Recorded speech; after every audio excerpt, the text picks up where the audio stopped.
Good morning and welcome, and thank you for being here. Join the meeting. We are recording this event. We will post the recording, assuming all goes well.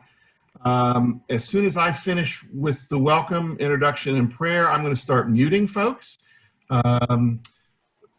So we will be doing that to reduce background noise. We'll use the chat feature if you have questions.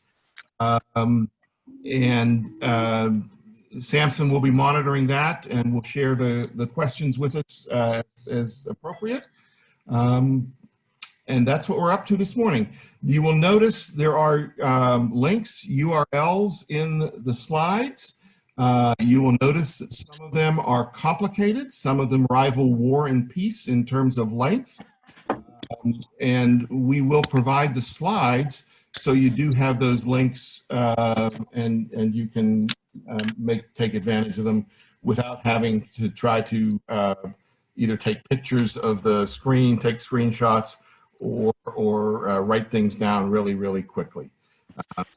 With that said, I will say a prayer and away we will go. So let's be in prayer together. God, we thank you for this day and for Join the meeting to share updates. We're grateful for all who are here.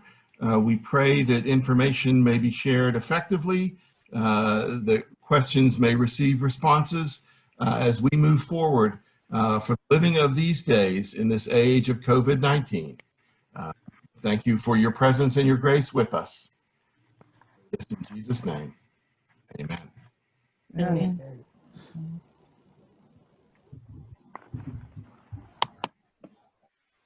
Okay. Me, Mark. Wait. Yep, I'm trying to not just do a mute all and missed, so you should be. Can you hear me now? I hear you. Okay, great. So, good morning, everybody. My name is Brenda Berkman. I'm a member at Fifth Avenue Church, and my background is in emergency management. And I sit on the discernment team along with Thea Sampson, Derek McQueen, and Mark. We wanted to hold this today because there's some new emphasis on some of the COVID-19 information, and wanted to make sure that people are aware of it and able to ask questions about it. So that's what we're doing today. See if you could go to the next slide. So starting out with what's happening, you know, I'm sure you've all been reading in the newspapers that there have been some spikes within New York City. There have been some clusters of cases that not only involve an elevated rate of positive cases for COVID tests, but also increased hospitalizations and even a couple of deaths. A similar thing is happening in New Jersey, maybe not for similar reasons, but there are some spikes here in New Jersey as well. And so that, of course, is of concern to New Yorkers, since so many people go back and forth from New Jersey. So we just gave you, the latest New York Times article about this information, but there's a lot of information out about the cluster of cases. And then this slide just sort of repeats that we've got the hospitals in Brooklyn, at least one in Queens. So a little bit more information about that. So we want to reemphasize to you that congregations need to have a plan. And as we go, especially as we go into the colder months and people start staying indoors a lot more and meeting indoors, and as school starts again, and then indoor dining, there may be changes to the phases that the governor has established. We may go backwards, or nothing may happen in terms of an increased positivity rate. But the thing is, if you don't have a plan, you're going to be caught short again. You know, I don't think it's that long ago that we don't remember how quickly things changed and shut down. So, you know, this is something that the possible change for the better or for the worse is something that people need to be planning for now, so that when it comes time to respond to any changes, you have a communications plan and you have a, you know, you can alter your operations in order to respond to change in health considerations. So how are you going to plan? How are you going to communicate that plan? Let's say you've developed your plan now. How are you going to communicate the plan to your congregations and also to your visitors? There are some things in the state's sort of checklist. We were going to give you the citations to those again that talk about planning and communication. So by all means, take a look at that. There's also some really good resources with the with NIDIS, which is the New York Disaster Interfaith Service, and also FEMA. So if you can take the time to attend some webinars that are offered by those two organizations, I think it would really help you to develop the plan and then to be able to communicate it effectively. Next one. So I know to some of you, it may sound like we keep saying these things over and over again, but this is very important. This is the link to the New York State guidance for churches and funeral homes. If you have not read this and you are conducting in-person services, that's a problem, because these are the mandates that the state has issued and also best practices, excuse me, and before reopening to in-person Join the meeting. you are supposed to affirm that you have read and will comply with this guidance. And so it's very important that everybody know what these things are. So go back and take a look at them again. They haven't changed since June 2020, and I'm going to talk about that in a minute. But by all means, go back and take a look. See you the next slide. And then this is the link to that's a kind of checklist of things that you should be doing to everything from, you know, surface cleaning to setting up your spaces in a way that minimizes risk to others, minimizes the risk of transmission, and also things such as, you know, singing,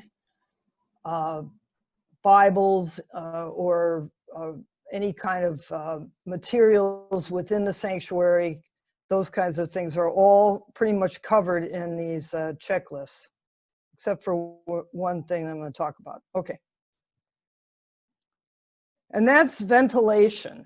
When the guidelines were put out there by the state, I'm not sure what they knew or suspected about the hazards of ventilation within enclosed spaces.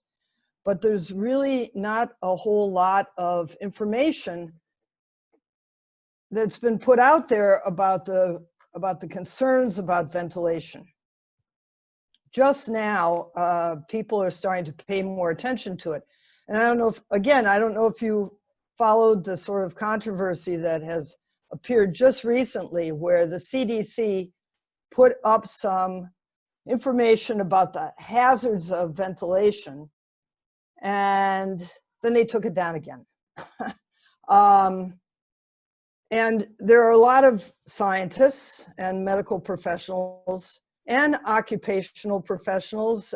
This woman, Monona Rosal, I hope I'm pronouncing her name correctly, is is kind of famous within occupational health for being really on top of ventilation issues. And she is doing a presentation on October 13th that's sponsored by New York Committee for Occupational Safety and Health, NICOSH. And I'm planning on attending because I know about Monona and she is really sharp and she knows her stuff. So I think that as we get more information from that seminar, that webinar, and other people that are writing articles about ventilation, you know, we'll be able to provide you with more guidance on the importance of ventilation. Can you go to the next one, Thea?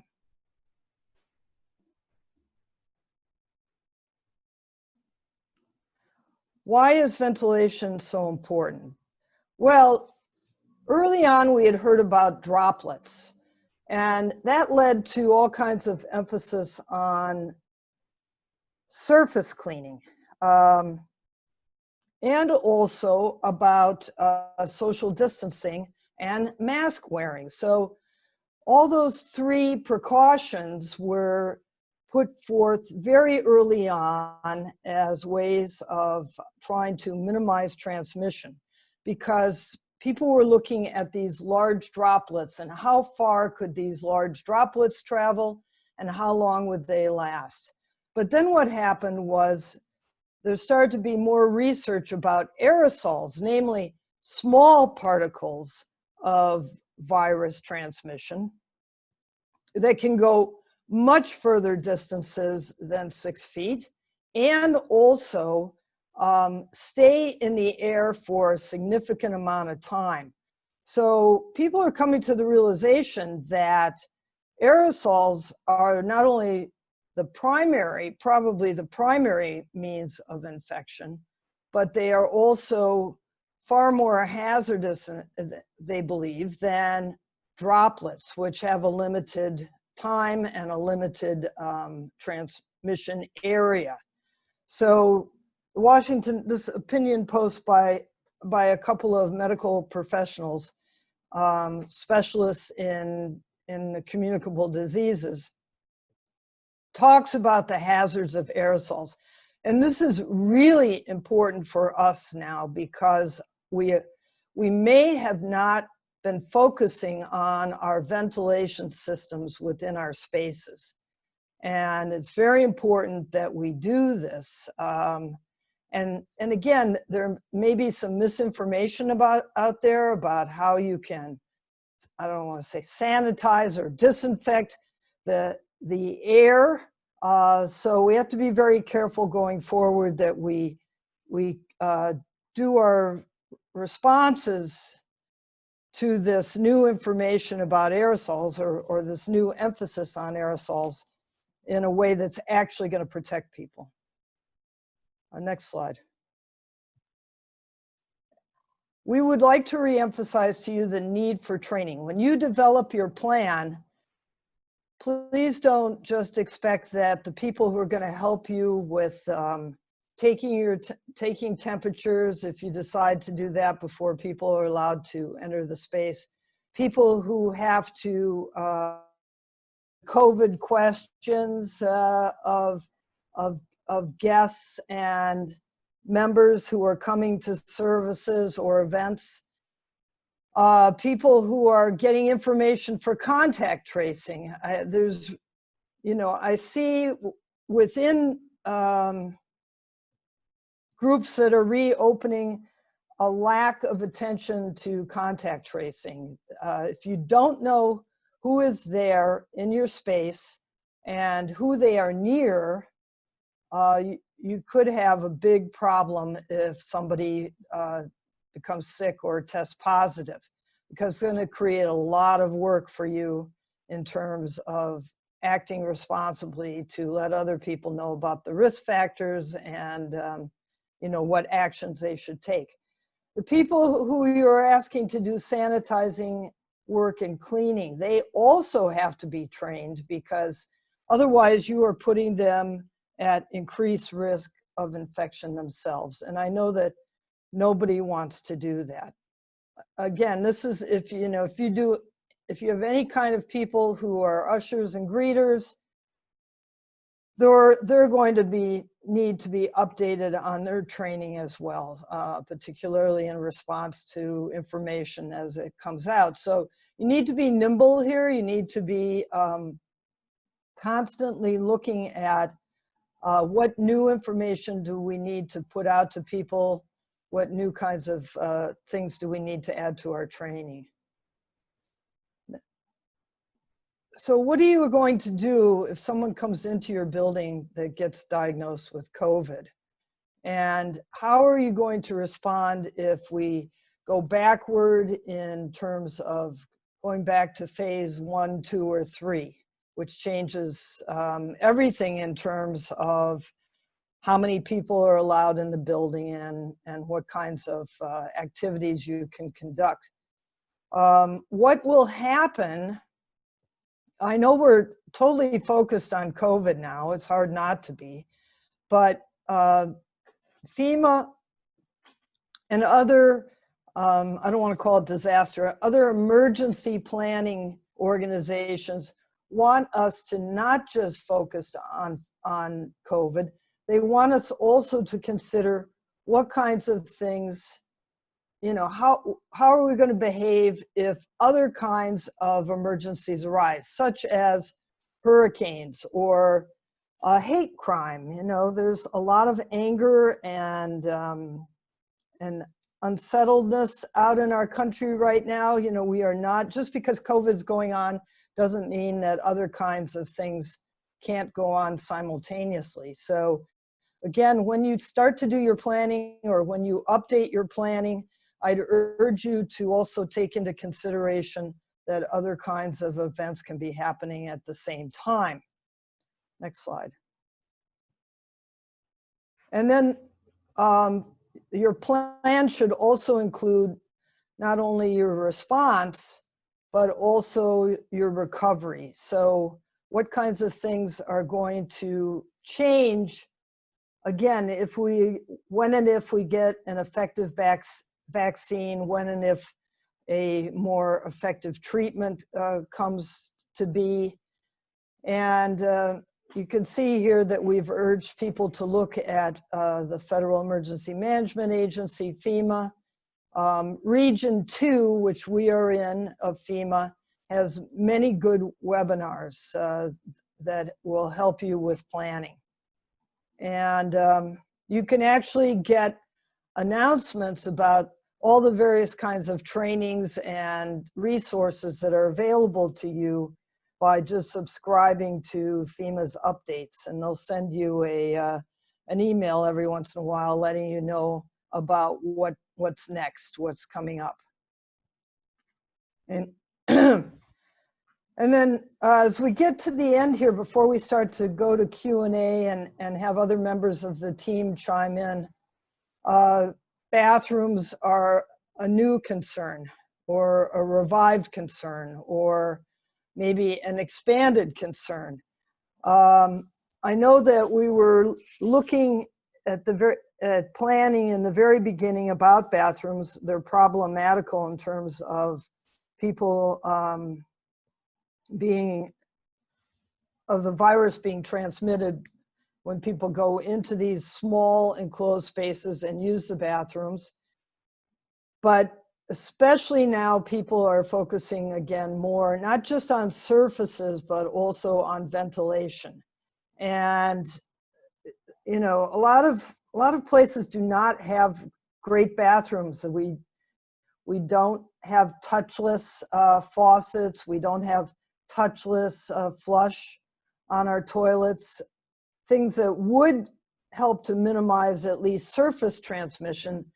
We don't have a lot of that, but also in many cases, we don't have great ventilation. So even if we restrict the number of people who use the bathroom at any one time, they're going to leave something behind in the air. And, you know, it's very important that people be aware of that when they're using the bathroom, that it's much better to shut the toilet lid before you flush the toilet, really helps reduce the amount of stuff that gets transmitted into the air. Again, washing your hands and cleaning and disinfecting bathroom surfaces.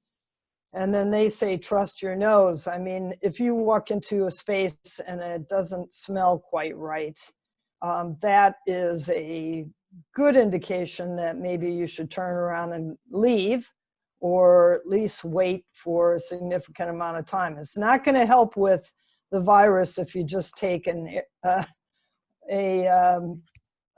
scented agent and spray it around. That's not going to reduce the infection risk. So, you know, these are things that if people are using the restrooms, that they should be made aware that not only do they have to clean the surfaces and wash their hands before they leave, but they also have to take precautions when they're using the toilet. And what are we up to next? Okay, so just a reminder of what I've already talked about, that, you know, we may be in another phase. We're in, you know, when we start to see what happens with the schools, when we start to see what happens with indoor dining, and just people spending way more time indoors, whether they've gone back to the office or not, that this could lead to changes in the state guidance for churches. And where are we? Oh, very important. Push this out to your communities, please, to get a flu shot. There's some belief now that getting a flu shot for just the regular flu has helped with some of the outcomes for COVID-19. So I'm not sure, you know, where the research is on that, but everybody pretty much is in agreement that you don't want to get the seasonal flu because it may make you more vulnerable to COVID, or you may get COVID on top of the seasonal flu, or vice versa, and that is not a situation that anybody wants to be in. So flu shots, everybody.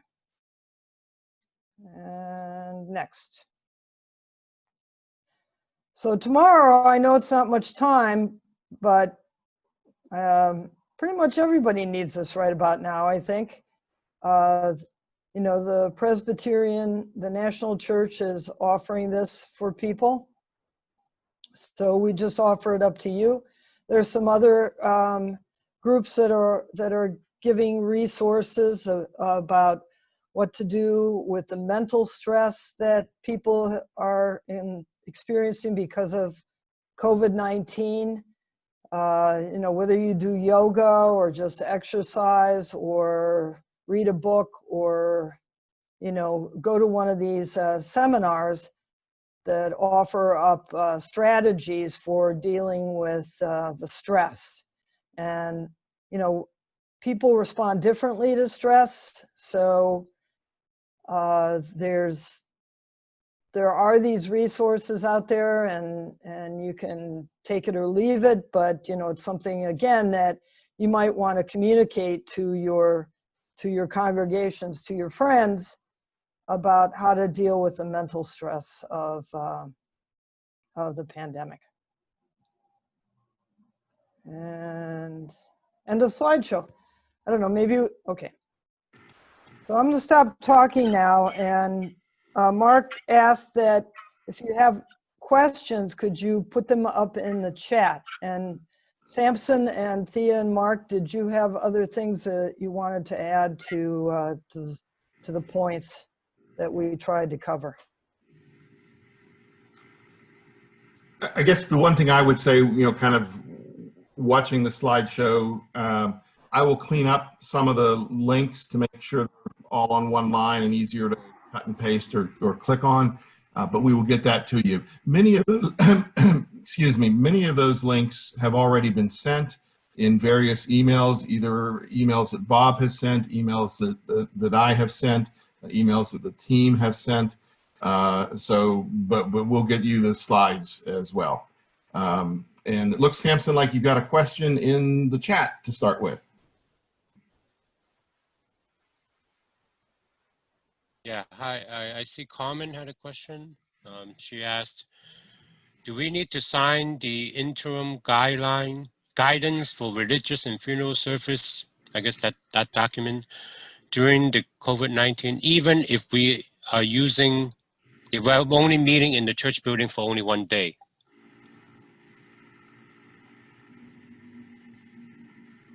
Brenda, I think you're muted.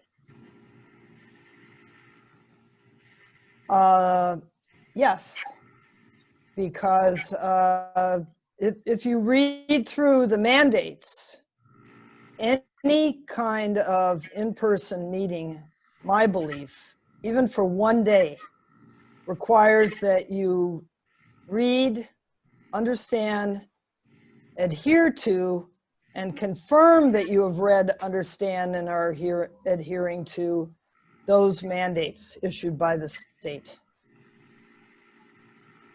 So just because you're there for an hour doesn't relieve you from meeting the mandates. I guess what I would add in terms of the affirming signing part, that really is the easy part. It's reading them, understanding them, and that's where the challenge is. Because I wondered this same thing. I thought, oh my gosh, it's just going to take me 20 minutes to figure out how to affirm this. And so I did it. I made up a church's name. I made up an email. And it's a one pager, or at least it was when I did it a few weeks ago. So the signing part is really not very much of a burden. But the challenge is having read them and having taken steps to implement them. There is a question from Carrie Clark Davis. Says, is there a suggested time recommended to return to worship service? I guess the time is like when to come back, not like precise, but 9 o'clock or something like that. Am I understanding correctly?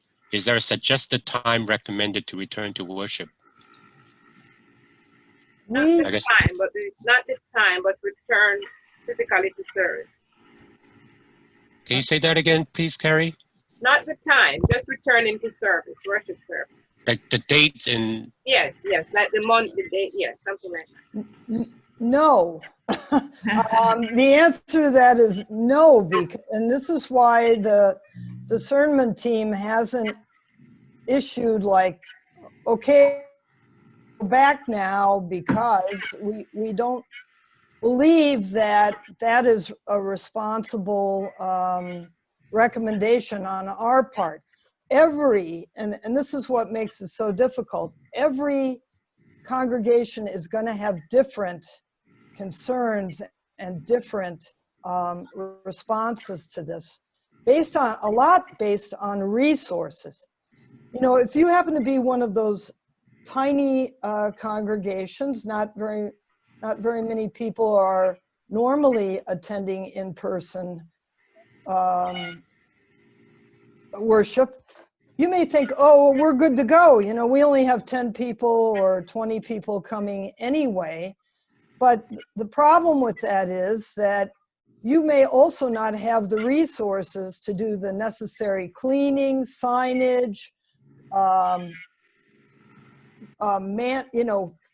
telling people to space themselves out, all those kinds of things that are required by the state. And if you're a large congregation, again, you may not be able to also meet all those mandates for different reasons. So that's why we can't say, all right, if we see that on October 30th, there's been no increase in the positivity rate in the city, your neighborhood may be totally different. You might have, your congregation might be in an area that has a really high positivity rate, and you might not want to open up those doors yet. Or there may be a change where things in your church because it's, you have a lot of elderly people or you have a lot of school kids, that just doesn't make sense for you to open up. So these are the factors that you as individual congregations have to examine once you've thoroughly read and studied those mandates that the state has issued. And again, even those mandates, they don't talk very much about ventilation. So I'm hoping that the state will start looking more closely at ventilation as an issue as well. As we learn more and more about COVID, you know, those guidelines should change.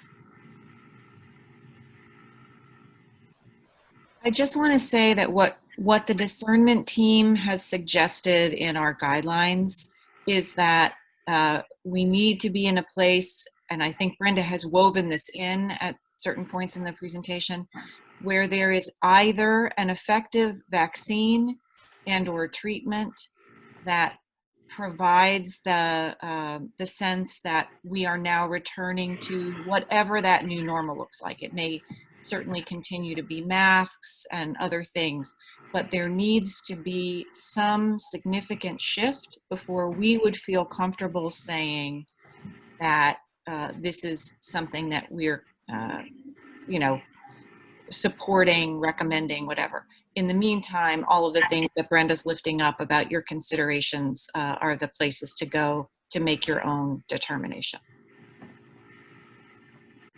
I see there's a question about Christmas services. Yeah, I'm going to read that for us.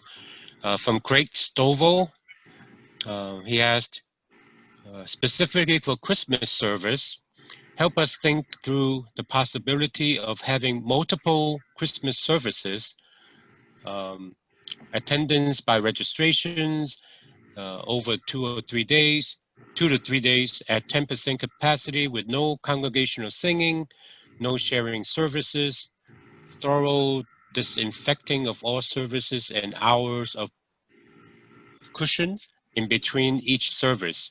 We are trying to work through plan A, B, C, D at this point. Well, those are certainly a lot of the considerations. I would sort of point back to what Brenda was saying previously, starting with looking at what the state requires and making sure that you're speaking to all of those issues. And, you know, certainly having multiple plans that would correspond to the phase that might be in place in the city. But also, you know, we just always like to add that planning will only get so far, and that we'd like to see one of those plans at least, at the very least, incorporate virtual services, which I'm sure you're planning, and perhaps be a virtual option. So maybe that is one of your letters, whichever way your letters are going, because you may very well find yourself in a position where the city or your neighborhood is in a place that would preclude even the most stringent in-person guidelines. Greg, if I could raise one more concern, and that is that I recently attended an outdoor event, and we had what we thought, then this was outdoors, so we didn't even really have the ventilation issues that I've tried to raise up in this particular presentation. And people were really tuned into that they had to be careful, they had to wear their masks, they had to be socially distanced. And then the event ended and it just all went to pieces because people were so happy to see one another that all their mental precautions that and their actions that they had been doing so well for about an hour just went to pieces. And this is a concern that I have with doing, especially around Christmas time, when people have this deep emotional need to be with other people physically at that time.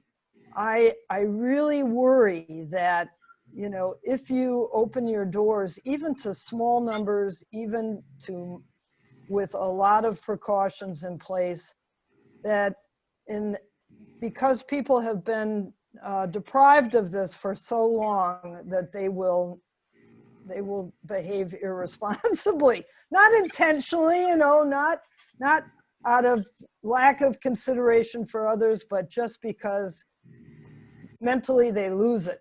And it's really hard to say to your friends, don't come near me, Right. especially at Christmas time. Sampson? Yeah, hi, Bob.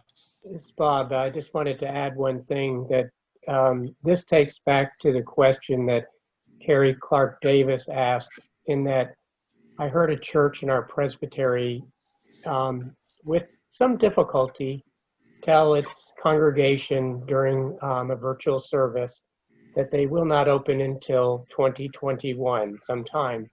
But having set the date with that, the pastor also said, we already have teams that are making plans for all the kinds of things that we often do between now and 2021. So, you know, there are stewardship drives, there are certain celebrations. There's, in fact, he was referring to a homecoming event that they're going to do virtually. There are Thanksgiving services, there are Christmas services. So putting a date out there does help, even if it's far out that you're not going to meet, so that then your church teams can plan, how do we want to do that? And if that's too much, then what is helpful in these kinds of discussions is to share with one another, we're going to be planning this or that. Would you like to be part of that? Or would you like to do this with us? Because we know some of the churches don't necessarily want to do virtual planning week after week after week. And so they're sharing together in services with a kind of collaborative process. And that may also help during these times when we're thinking, oh, by Christmas, we've got to be meeting.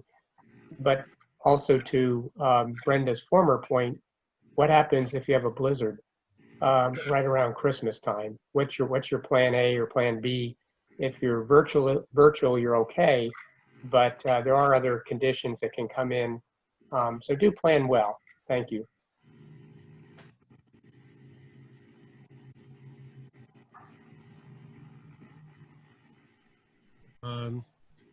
Yeah, Diana, but just say if you're out of the building for a while, please keep the heat on, so this way the pipes don't freeze. Planning to avert other disasters. Yeah. Yeah. Good call. Samson, to the point, because this often is where trustees get the call, oh, we have a leaky roof and we haven't been in our building for 4 weeks. We didn't know. So do find some way by which people are checking your buildings. And if you need to winterize your building because you don't anticipate for a month or more, you're going to need all the maximum capacity of your heating or other services, you can talk to our property consultant, Georgette Morgan Thomas, about ways to winterize your building if you're not going to be in it during very cold months.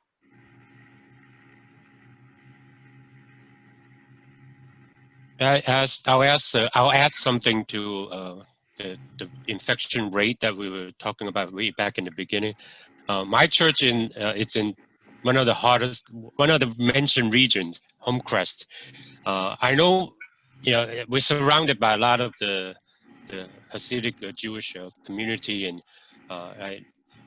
that's one of the primary causes of it. And we have to be vigilant about not only ourselves but also our surrounding neighbor. And we have a synagogue 2 blocks, 1 block away from us, so we share the same sidewalks. And but that goes with everybody. I mean, I guess you can't really single out one community over the other, and we can't say, oh, we have to avoid certain groups of people, and or certain groups of people are okay.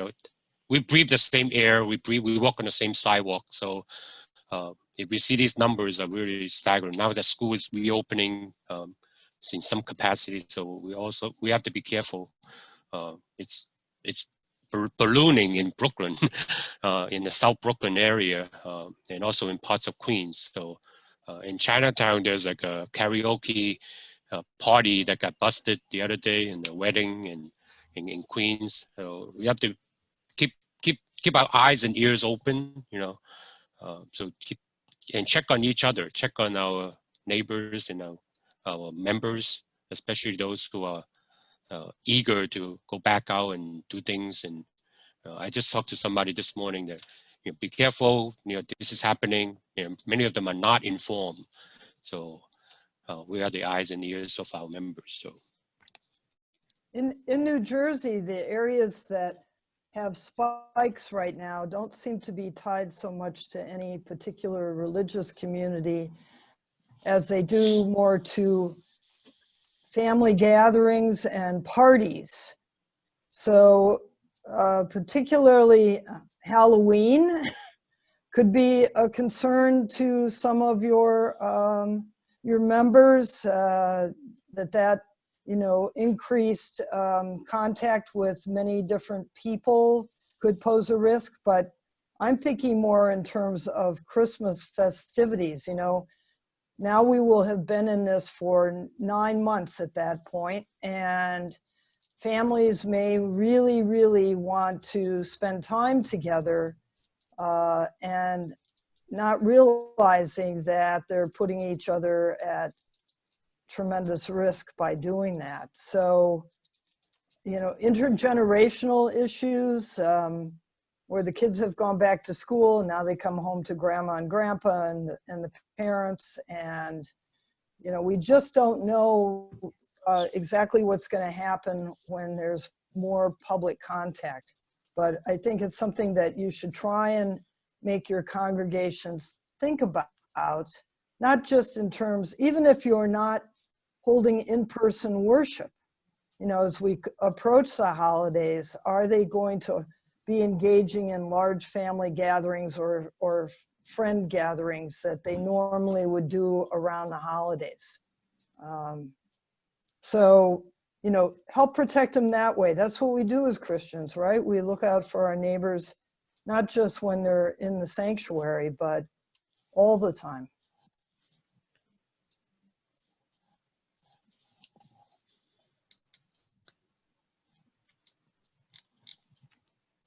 not seeing any additional comment or questions on the chat.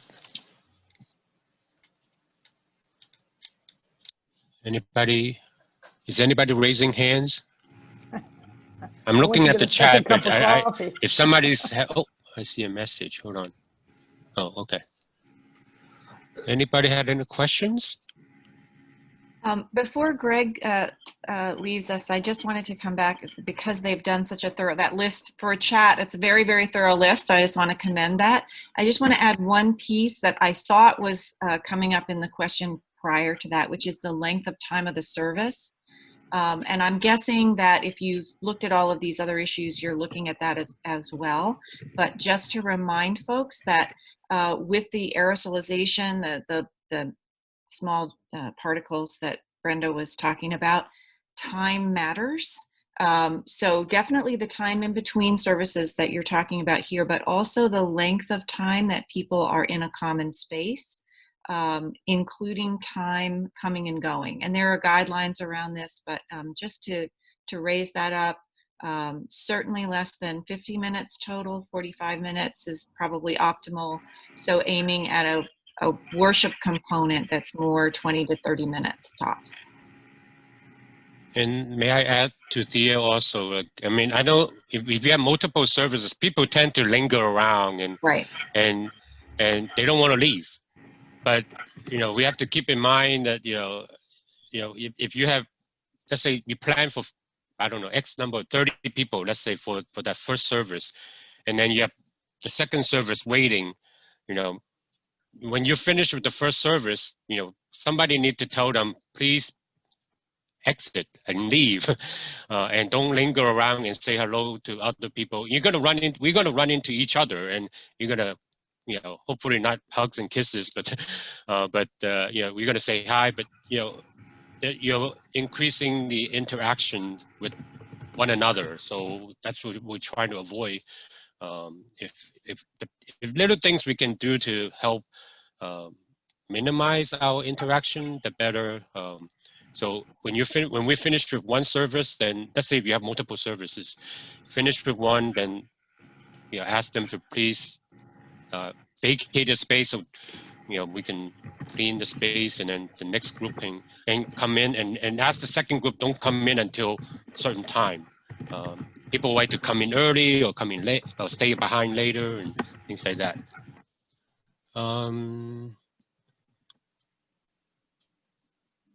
Kristen asked if there is anyone working on a blended worship, Zoom and in-person live stream and in person. I would love to chat offline.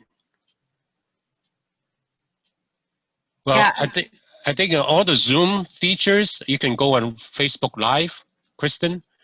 So if you're running a Zoom, worship that is already active, you can hit the button on the. You can, if you have a Facebook page also, then anything that's on Zoom can be actively, like as we had in a Presbytery meeting on Saturday. Yes, and I responded to Kristen and everyone that we took a poll to ask this question on Saturday at the Presbytery meeting with the hopes of following up, and also with the research that was done for us, and hopefully put the resources together and get folks together around this issue. There's a question up a little further about UV lighting. Anybody want to take that one? UV lighting for cleaning. Brenda, do you know anything about that? So I'm not an expert on ventilation. This is one of the reasons why I'm going to Monona's seminar. The latest blurb that they put up about that webinar was that she is going to talk about all the various kinds of ways of disinfecting the air, removing the particles from the air. And some of them are total scams. So I don't know enough about UV lighting to know whether that is actually effective or not. My initial reaction would be it probably depends on the space and the mechanism that you're using. But again, I don't know that information yet. And so as more of this information develops, we'll try and push it out. But I can't answer that question. I don't know if anybody else in the group has read about particular kinds. I know I've read about air filtration systems and such, and various hacks you can do to improve your circulation and air change. But I'm not an expert on that yet. Hopefully never. Well, I know that you and I both are planning to be on that meeting on the 13th, or on the 15th. You need to register by the 13th. Perhaps we can share information that we gather on that in some way. Right. I want to say that there's been some questions about the slides in the chat. I will be sending the slides. There's a couple of email lists in Constant Contact that I use. So if you receive the slides, the invitation to this meeting directly, you're good to go. You'll get the slides. If you didn't, give me your email address. So like if your pastor gave you this, or if you're a pastor and your clerk of session gave this invite to you, let me know, and I will get that email directly to you. But we will be making the slides available.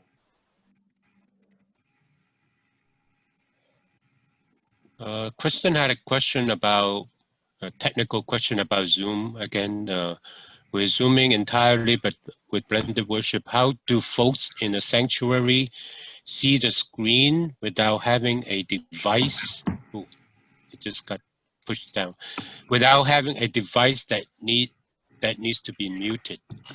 Trying to understand the question. People in the sanctuary, if you can do projection of whatever you are distributing over online, what may be challenging, depending on your camera setup, is how much of the congregation folks looking from Zoom or Facebook would see. But with the folks in the sanctuary, if you I know. Kristen, you're muted.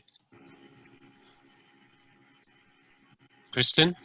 Yeah, my questions really were around the tech. We don't have to answer them right now because it is that, Thea, what you're saying is my actual question. But I need the tech info, and so I'm glad we're going to have a separate Zoom on that. That would be helpful. Thanks. I was just answering a few other people who were writing. That's all.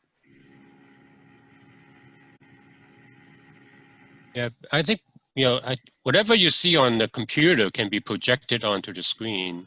I mean, that's what I'm planning to do. If, whatever we see, it's a direct transfer. Any other questions? There are some comments about what they're doing right now.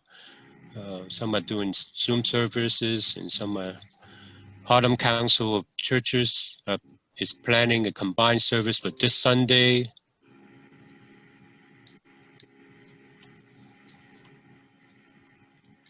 Am I missing anything?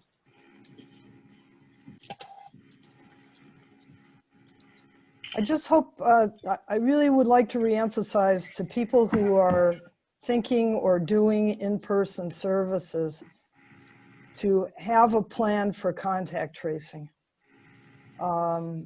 You know, it could be a challenge to figure out who has actually shown up and who was sitting next to whom. And the more that you can do in terms of registering people before they show up, if you're going to go ahead with that, you can see me making a grimace. If you're going to go ahead with that, try and do as much as possible beforehand, because you certainly don't want to have people congregating in groups waiting to be asked questions about COVID before they're allowed to go in. And especially as the weather starts getting worse, colder, nasty, where are you going to put these people, so while they're waiting? And who are your volunteers being exposed to? How are you going to ask people to leave if they don't meet the criteria that you've set for entry? Who's going to be the bad guy that does that? So the more that you can plan to straighten out these logistical questions before anybody walks up to the door, the better off you're going to be. But registration, I think, is key for contact tracing.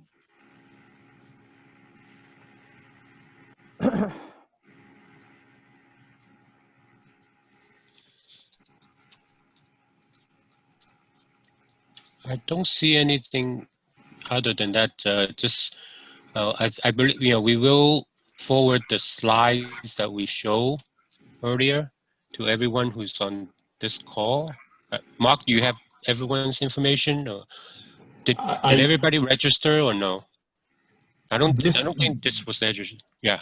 No, there wasn't registration, which may be something we need to think about for the future.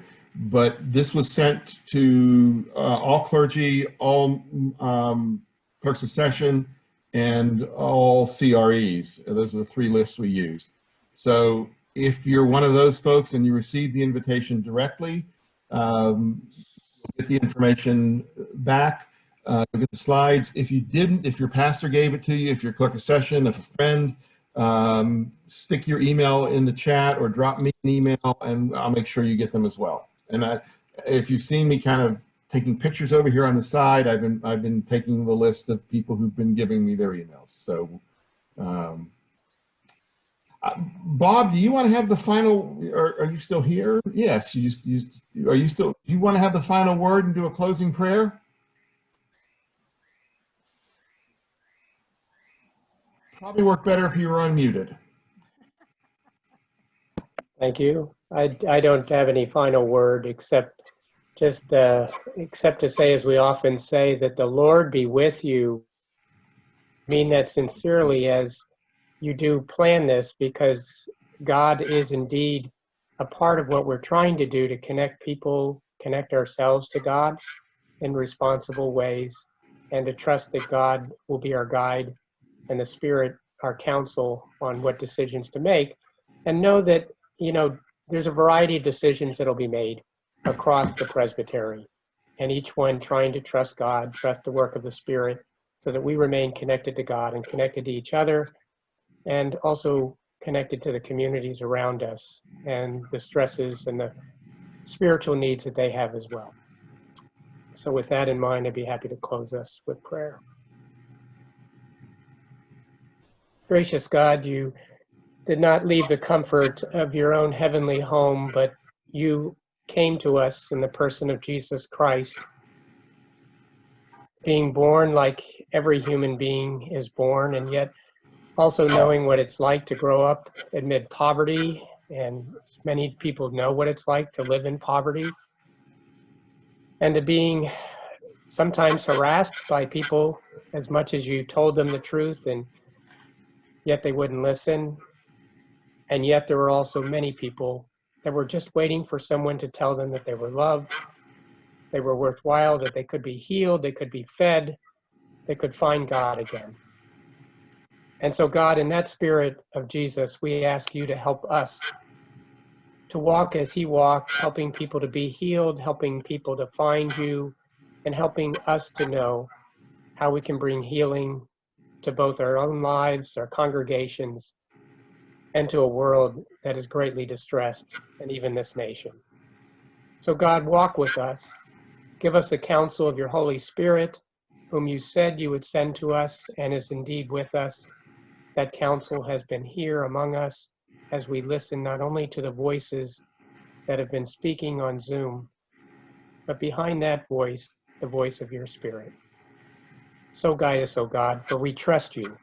We know you are a rock and our Redeemer, a very present help in any time of trouble. And so we trust you. Be with us. Through Christ we pray. Amen. Amen.